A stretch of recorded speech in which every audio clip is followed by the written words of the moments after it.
Tom Bower has once again ignited intense debate around Meghan Markle, reportedly using sharp and controversial language that has spread rapidly across media discussions.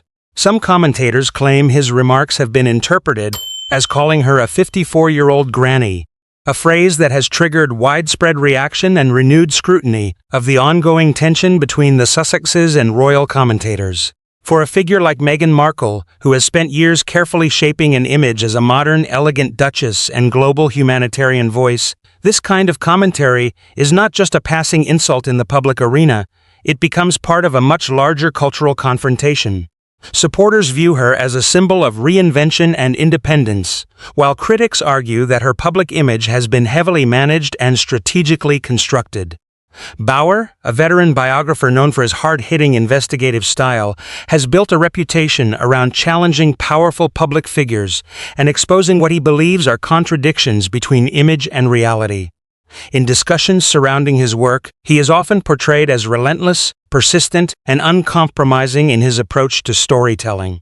His supporters describe him as someone who digs into uncomfortable territory that others avoid, while his critics accuse him of sensationalism and bias. In this highly charged environment, even unverified claims and interpretations tend to spread quickly. Some narratives surrounding his recent commentary suggest he has gathered extensive background material on the Sussex story, though it is important to note that much of this remains part of public speculation and media interpretation rather than confirmed fact. At the center of this storm is a broader and ongoing debate about the public image of Prince Harry and Meghan Markle as a couple. Since stepping back from senior royal duties, the pair have been the subject of continuous media attention, ranging from admiration to criticism. Every public statement, project, or interview is closely analyzed, often becoming fuel for larger narratives about their intentions, relationships, and business decisions. Some commentators argue that this level of scrutiny has created a cycle where even minor comments are amplified into major controversies. Others believe it reflects the enduring fascination with royal life and the personalities connected to it. In this climate, legal threats and potential lawsuits are often mentioned in media discourse whenever disputes arise between public figures and biographers. However, such situations are complex and involve legal thresholds, evidence standards, and procedural safeguards that are rarely visible in public commentary.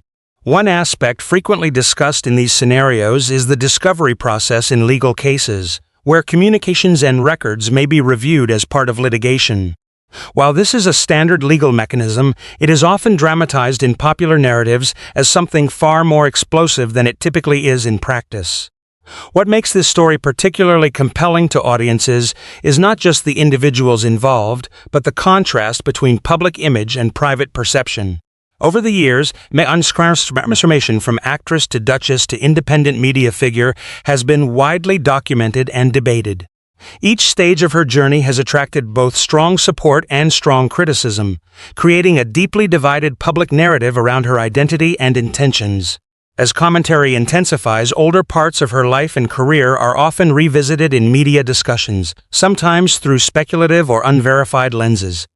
These interpretations are frequently presented as part of broader attempts to understand how public figures are shaped by their past experiences, professional environments, and social circles. However, separating fact from speculation remains a constant challenge in such high-profile cases. Within this evolving narrative, the relationship between image building and media interpretation becomes central. Public figures like Meghan Markle and Prince Harry operate in an environment where storytelling plays a powerful role in shaping perception. Every interview, documentary, or public appearance is analyzed not only for what is said, but also for what it is perceived to imply.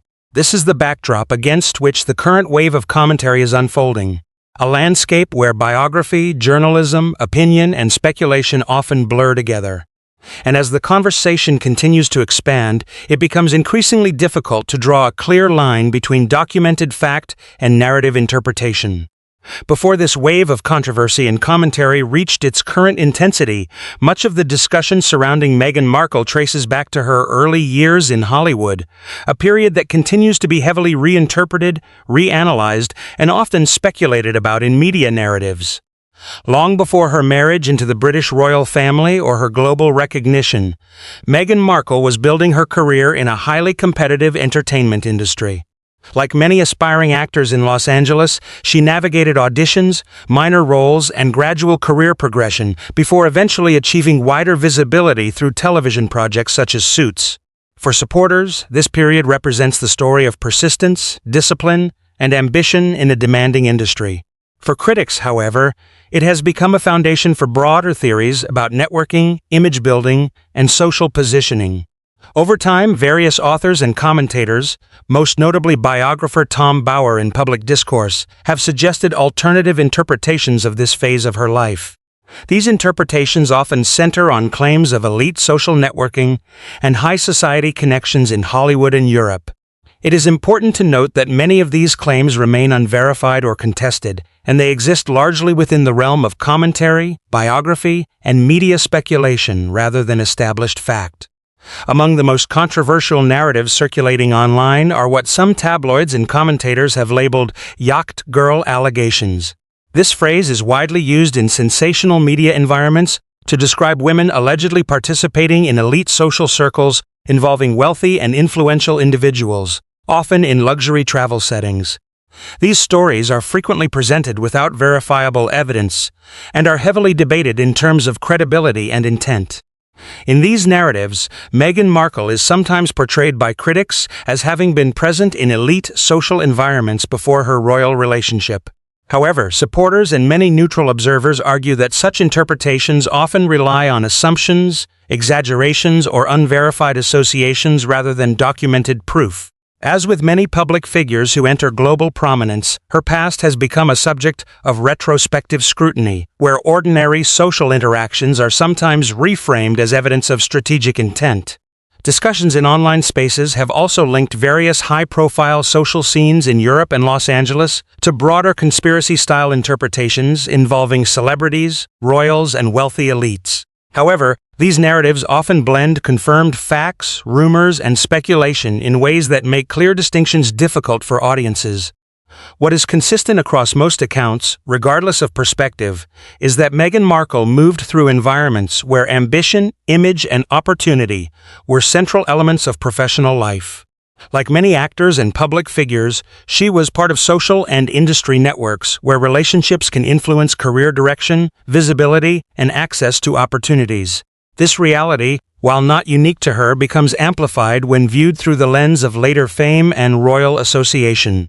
Another recurring theme in commentary is the idea that her approach to career development was highly strategic. Some biographers and critics argue that she demonstrated a strong awareness of branding and public perception early on, carefully shaping her identity across different stages of her career.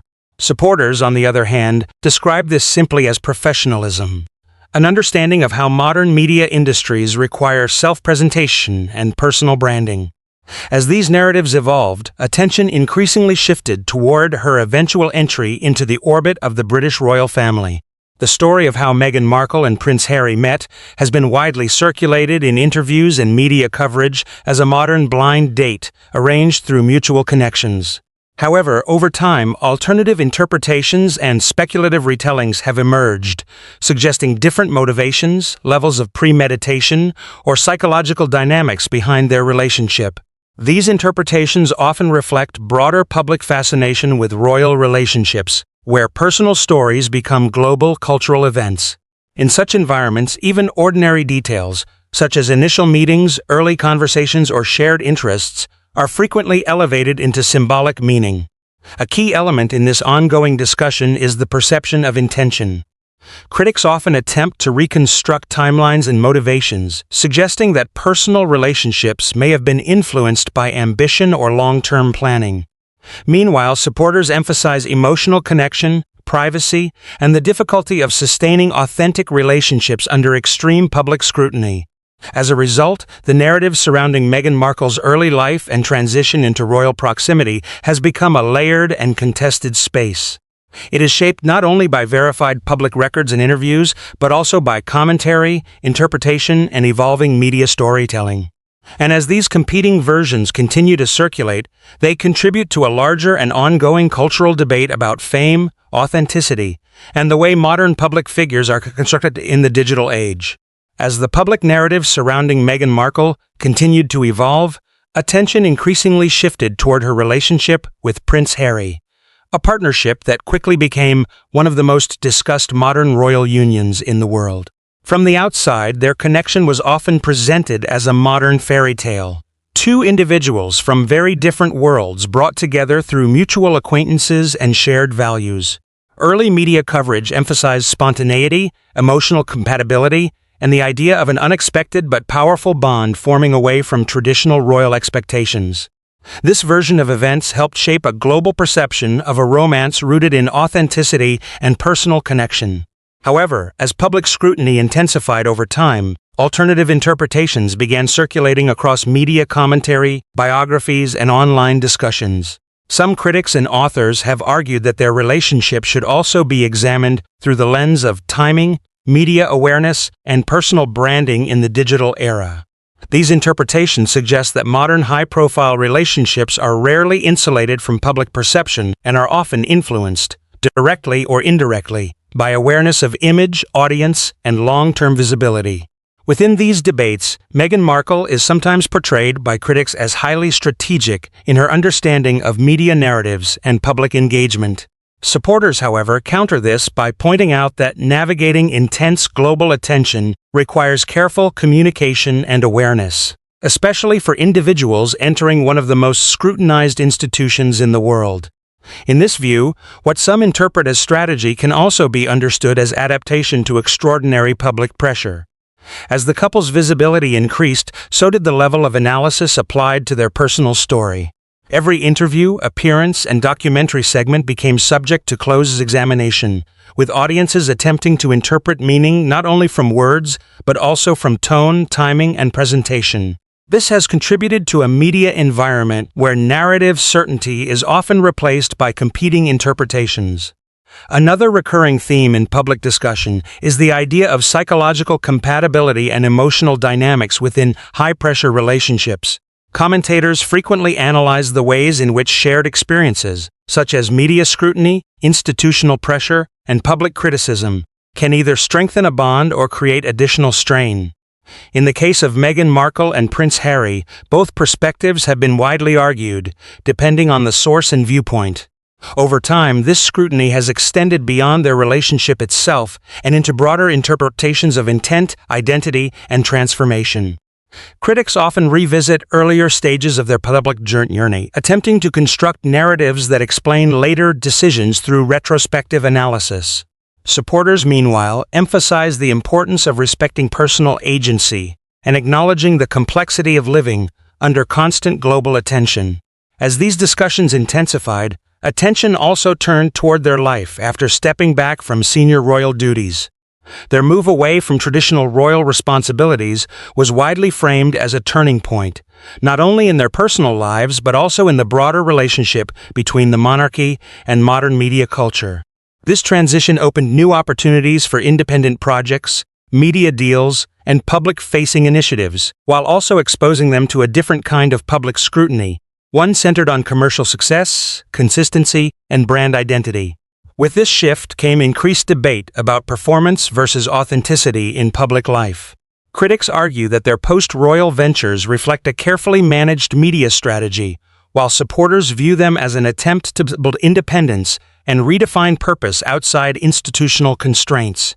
These competing interpretations continue to shape how their story is received across different audiences.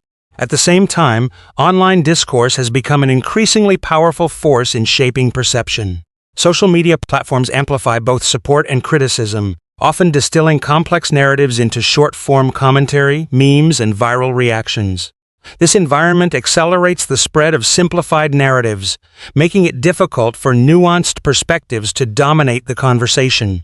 As a result, the story of Meghan Markle and Prince Harry exists today within a constantly shifting media landscape, one where personal history, public perception, and digital commentary intersect in unpredictable ways. Their relationship, once framed primarily as a romantic union, has now become a symbol in broader cultural debates about fame, privacy, institutional power, and modern identity. And within this evolving narrative, certainty remains elusive. What is presented as fact in one space is often reframed as interpretation in another, leaving the audience navigating a complex web of storytelling, perspective, and speculation. As the public conversation surrounding Meghan Markle and Prince Harry continued to intensify, attention gradually shifted away from personal history and toward their professional ventures, organizational structure, and business performance after stepping back from senior royal duties. In this new phase of their public life, the couple positioned themselves as independent media figures and entrepreneurs, engaging in partnerships, content production, and brand development across multiple platforms. From a strategic standpoint, this transition was presented as an opportunity to build financial independence and creative control outside the constraints of the royal institution. However, with increased visibility came increased scrutiny. Critics began to question the long-term sustainability of their business deals, while supporters emphasized the challenges of establishing new ventures under constant global attention and polarized public opinion. In this environment, success and failure were often interpreted not only through financial outcomes, but also through symbolic meaning tied to reputation and influence. Media discussions frequently referenced their high-profile agreements in entertainment and streaming, which were initially framed as landmark partnerships in the post-royal era. Over time, however, commentary shifted toward evaluating output, consistency, and perceived value. This change in tone reflected a broader industry reality. Entertainment deals are ultimately judged by results, audience engagement, and long-term viability. At the same time, Meghan Markle's attempts to develop lifestyle-oriented branding initiatives became another focal point of discussion. Some commentators viewed these efforts as a natural extension of her public identity, aligning with modern influencer-driven media culture. Others argued that the execution faced challenges in clarity, timing, and market positioning. As with much of their public narrative, interpretations varied widely depending on perspective. Alongside business ventures, another recurring theme in public discourse has been the portrayal of workplace dynamics within their organizations. Reports circulating in media commentary have suggested high staff turnover and difficult working environments, while former employees and representatives have provided differing accounts depending on context and experience. These claims remain widely debated, and they exist largely within the contested space of media reporting rather than fully established public record. In high-profile organizations, especially those operating under intense public scrutiny, workplace pressure and structural instability are not uncommon topics of discussion. Supporters argue that rapid expansion, media pressure, and constant external criticism can create challenging working conditions even in well-managed environments. Critics, however, interpret staff departures and internal restructuring as signs of deeper organizational issues. This divergence in interpretation reflects a broader pattern seen throughout the Sussex narrative. The same set of events can produce dramatically different conclusions, depending on the framing used. What one group views as growing pains in a young organization, another may interpret as instability or mismanagement. Beyond internal operations, the couple's public image has also been shaped by shifting relationships within broader celebrity and media networks. Over time, reports and commentary have suggested changes in proximity between the Sussexes and certain high-profile public figures. Some narratives describe a cooling of earlier associations, while others frame this as a natural consequence of evolving professional priorities and media sensitivity. In the entertainment and public relations world, alliances and public associations often shift in response to brand alignment, audience perception, and reputational considerations. This is not unique to any one individual or couple, but rather reflects how modern celebrity ecosystems operate. Visibility, controversy, and media saturation can all influence how relationships are maintained or distanced over time.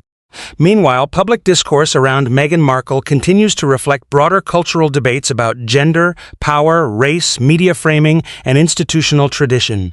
Supporters often view her experience as an example of how modern media can intensify scrutiny of women in public life, while critics argue that her responses and strategies have themselves contributed to controversy. As these competing perspectives continue to circulate, the Sussex narrative has increasingly become less about a single storyline and more about a collection of overlapping interpretations. Each new development is filtered through pre-existing beliefs, making consensus increasingly difficult to achieve. Ultimately, the business and public image phase of their post-royal life highlights a central reality of modern fame. In the digital era, reputation is not static. It is continuously reshaped by media cycles, audience interpretation, and the constant reinterpretation of past and present actions.